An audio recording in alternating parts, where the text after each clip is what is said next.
नमस्ते. अतिशय महत्त्वाचा विषय आहे.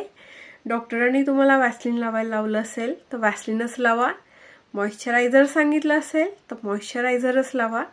मॉइश्चरायझर आपण डेली स्किन रुटीनमध्ये वापरतो आणि मॉइश्चरायझर हे स्किनला हायड्रेट करतं. त्याच्यामध्ये ऑलरेडी काय असतं, मॉइश्चर असतं आणि ते स्किनमध्ये ते ॲड करतं. आणि वॅसलीन जे आहे ते स्किनला एक प्रकारे सील करतं. जे स्किनमध्ये असलेलं मॉइश्चर आहे ते बाहेर पडू देत नाही. म्हणजे थोडक्यात काय, एखाद्या मातीला आपण ज्यावेळेस पाणी घालतो ते म्हणजे काय, मॉइश्चर, आणि तेच पाणी इव्हॅपोरेट होऊ नये म्हणून आपण प्लास्टिकचं कवर घालतो ते म्हणजे काय, वॅसलीन. वॅसलीन मध्ये काय असतं, पेट्रोल ॲटम. तर प्युअर पेट्रोल ॲटम जेव्हा डॉक्टर सांगतात हा ड्राय स्किन आहे वॅसलीन लावावं लागेल, वॅसलीनचं काम आता आपल्याला कळलंय की ते सील करतं. कधी कधी काय होतं, स्किनमध्ये हायड्रेशनच नसतं.